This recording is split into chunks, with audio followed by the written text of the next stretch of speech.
आता आपण पेटंटॅबिलिटी सर्च घेतला, बरोबर आहे. पेटंटॅबिलिटी सर्चमध्ये काय कळालं की आपण जे इन्व्हेन्शन करतोय ते आपल्या पेटंटॅबिलिटी क्रायटेरियामध्ये बसतं की नाही.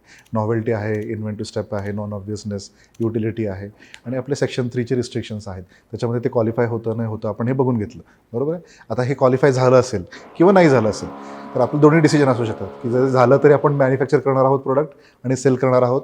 पेटेंटेबल असेल तर नक्कीच, नसेल तरीही करणार आहोत असं येऊ शकतं, राईट. बुद्ध केसेसमध्ये चालू शकतं, राईट.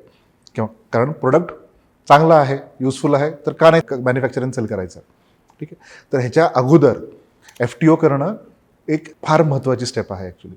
फ्रीडम टू ऑपरेट म्हणजे आपल्याला फ्रीडम आहे का हे इन्व्हेन्शन मॅन्युफॅक्चरिंग सेल करण्यासाठी हे बघणं गरजेचं आहे. तर FTO सर्चमध्ये आपण जनरली काय करतो की जर फॉर एक्झाम्पल तुम्हाला हे पेटेंटेड प्रोडक्ट जे आहे ते तुम्हाला इंडिया, US, चायनामध्ये लॉन्च करायचं आहे. पेटेंटॅबिलिटी सर्चमध्ये ते आयदर येस येऊ शकतं किंवा नो येऊ शकतं. इन बोथ द केसेस तुम्ही असं डिसाईड केलेलं आहे की ठीक आहे, पेटेंट जरी नाही झालं तरी मला लॉन्च करायचं आहे प्रोडक्ट, ठीक आहे. दोन्ही केसेसमध्ये तुम्हाला हा इन्फ्रिजमेंट ॲनालिसिस करणं गरजेचं आहे. फ्रीडम टू ऑपरेटचं उलटं इन्फ्रिजमेंट ॲनालिसिस म्हणजे आपण कोणाचे पेटंट्स इन्फ्रिंज करतोय का हे बघणं फार गरजेचं राहतं.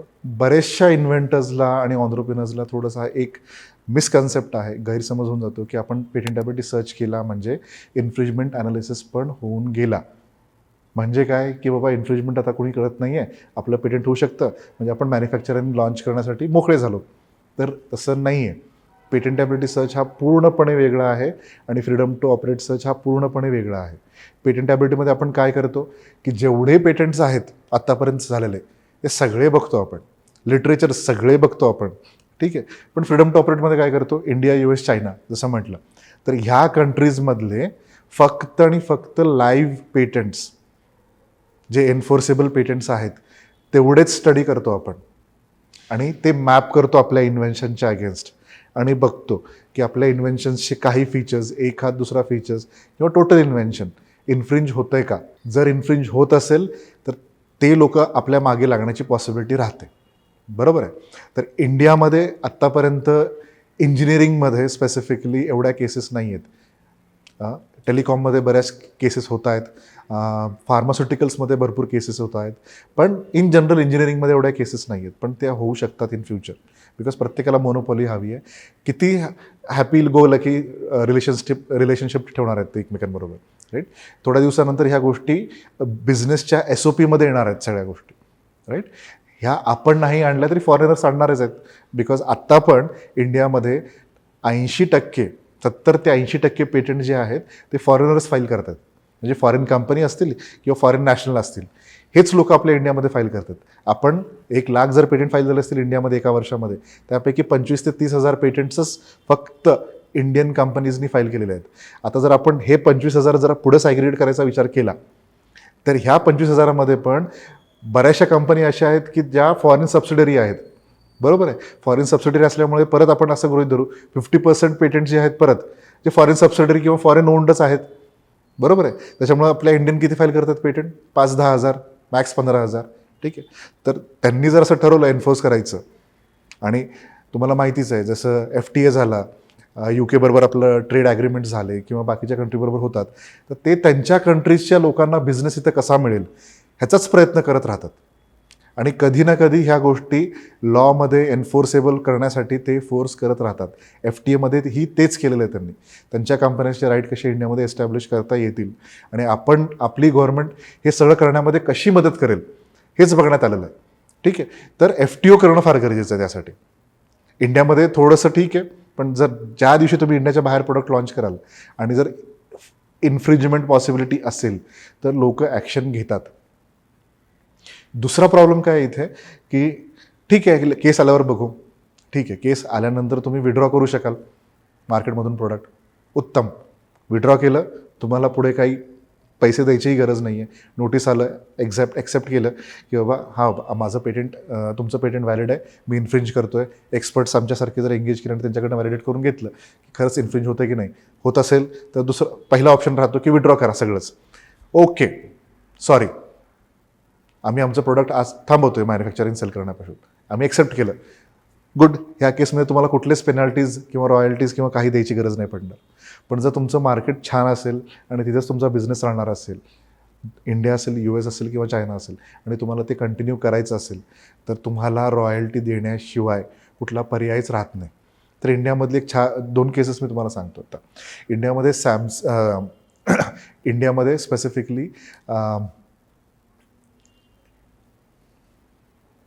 इंडियामध्ये स्पेसिफिकली मायक्रोमॅक्स नावाची मोबाईल मॅन्युफॅक्चरिंग कंपनी होती, बरोबर आहे. ती आज तुम्हाला दिसत नाही कुठे, ठीक आहे. दुसरी आहे लावा, बरोबर. मायक्रोमॅक्स विरोधात पेटंट इन्फ्रिजमेंट केसेस बरेच घातले होते एरिक्सनकडे बरेच चांगले पेटंट होते आणि त्यांनी मायक्रोमॅक्सच्या अगेन्स्ट केस घातली आणि ते जिंकलेही. तर त्याच्या बदले काय झालं की त्यांना 1% रॉयल्टी द्यावी लागली होती एरिक्सनला त्यांच्या पेटंटचा यूज करण्यासाठी, राईट. तर ते मायक्रोमॅक्सवर तो एन्फोर्स झाला होता आणि बाकीच्या बऱ्याच गोष्टींमुळं मायक्रोमॅक्स हा सस्टेन करू नाही शकला. मायक्रोमॅक्सचा एका काळी साधारणतः 25 ते 30% मार्केट शेअर होता, कारण ते प्राईस सेगमेंट त्यांनी बरोबर कॅच केलं होतं आणि त्यांचा सेल फार जास्त होता त्या केसमध्ये. पण आता ती कंपनी नाही आहे, ठीक आहे. तशीच आपल्याकडे TV मॅन्युफॅक्चरिंग कंपनी नाही आहे, बरोबर आहे.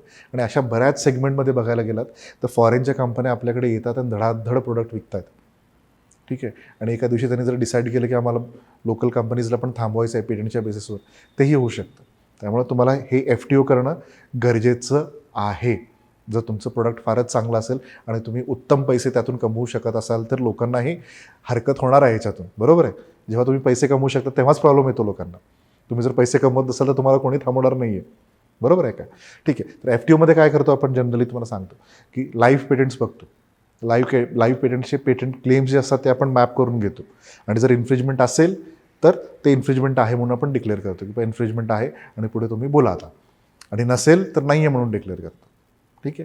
तर हा सर्च जो आहे हा प्रोडक्ट लॉन्च करण्याच्या अगोदर जर तुम्ही केला आणि एक ओपिनियन घेतलं तर तुम्हाला अंदाज राहील की आपल्या अगेन्स्ट कोणी येऊ शकतं आणि आलं तर आपली काय स्ट्रॅटेजी राहणार आहे. सरेंडर करायचं आहे, विड्रॉ करायचं आहे, का लायसन्स करायचं आहे, का निगोशिएट करायचं, हे तुम्हाला क्लिअर पिक्चर असणार आहे पहिल्यापासून हातामध्ये. आणि हे पिक्चर तुम्हाला असलेलं गरजेचं आहे की नाही हे तुम्ही डिसाईड करा. कारण हे मला तर वाटतं की हे फार गरजेचं आहे की रिस्क काय असतात आपल्याला, आणि रिस्क असतील तर आपण एक थोडंसं एक स्ट्रॅटेजी ऑलरेडी आपल्या बॅक ऑफ द माइंड आपण तयार करून ठेवतो. तर ही स्ट्रॅटेजी तुमच्यासाठी गरजेची आहे असं मला वाटतं. तुम्हाला काय वाटतं हे बघून घ्या, ठीक आहे. तर हा सर्च केल्यानंतरच प्रोडक्ट तुम्ही लॉन्च करा. तर हा सर्च दोन्ही केसेसमध्ये लागतो. पेटंट झालं असेल तरीही आणि पेटंट होणार नसेल तुमच्या प्रोडक्टसाठी तरीही, ठीक आहे. आणि ह्याचा उलटा उपयोग करायचा असेल तर आता हे थोडंसं आमच्या डोमेनमधलं रिव्हर्स इंजिनिअरिंग म्हणा, ठीक आहे. आता उलटं कसं यूज करायचं ह्याचं, तुम्हाला पेटंट करायचं नाही, काहीच करायचं नाही आणि तुम्हाला असं वाटलं की बाबा फॉरेनमध्ये एक प्रोडक्ट आहे तो फार छान चालतो आहे, मला इंडियामध्ये तो लॉन्च करायचा आहे, ठीक आहे. फार छान चालतो आहे, चायनामध्ये बघितला मी किंवा US मध्ये बघितला आणि मला तो कॉन्सेप्ट इंडियामध्ये आणायचा आहे. तर इंडियामध्ये आणायचा आहे तर तो पेटंटेबल आहे का, तर नाही आहे, कारण ऑलरेडी तो आहे मार्केटमध्ये. तर इंडियामध्ये तुम्ही जेव्हा लॉन्च करता तेव्हा जर तुम्ही असं बघितलं की बाबा तो लॉन्च केला तर आपल्याला त्रास काय होणार आहे, त्या कंपनीजनी पेटंट फाईल केलं आहे का, दुसऱ्या कंपनीज आहेत का थोडंफार दुसरं काही करतायत का त्याच्या अराउंड, जर हे तुम्हाला कळालं आणि जर कोणीच नसेल तर तुम्हाला ऑलरेडी फ्रीडम टू ऑपरेट आहे. त्या कंपनीज फक्त US मध्ये ऑपरेट करत आहेत, काही कंपनी फक्त चायनामध्येच ऑपरेट करत आहेत, इंडियामध्ये कोणी ऑपरेटच करत नाही. तर तुम्हाला फ्रीडम टू ऑपरेट आहे. तुम्ही डायरेक्टली तो प्रोडक्ट कन्सेप्ट लेवलला तुम्ही इंडियामध्ये आणू शकता. थोडंसं रिडिझायनिंग करावं लागेल आहे. असा डिक्टो कॉपी करणं is not recommended because counterfeit laws पण आहेत, त्याखालीही तुम्ही पकडले जाऊ शकता. तर तुम्ही इन्स्पिरेशन घेऊ शकता, टेक्नॉलॉजी तशी तुम्ही बनवू शकता, पण डिक्टो डुप्लिकेट करू नका जरी तुम्हाला फ्रीडम टू ऑपरेट असेल तर, कारण बरेचसे वेगळे लॉज आहेत ते तुम्ही अट्रॅक्ट कराल. थेफ्ट पण होऊ शकते डिझाईन्सची वगैरे, बरेच ॲक्ट आहेत जे अशा गोष्टींसाठी फार स्ट्रॉंगली ॲक्ट करतात. क्रिमिनल ऑफेन्समध्ये पण जाऊ शकतात ह्या गोष्टी, ठीक आहे. तर थोडंसं कॉशियसली जेव्हा मी म्हणतो आहे की तुम्ही कन्सेप्ट इन्स्पिरेशन घेऊ शकता, डुप्लिकेट करू नका, ठीक आहे. तर हा सर्च तुमच्यासाठी गरजेचा आहे की नाही तुम्ही डिसाईड करा, आणि जर असेल तर आम्ही तुम्हाला मदत करू शकतो ह्याच्यामध्ये. तर तुम्हाला जर फ्रीडम टू ऑपरेट सर्च करायचं असेल, कुठल्या कंट्रीमध्ये करायचं असेल तर तुम्ही सांगितलं तर तुम्हाला हा करून देऊ शकतो, राईट.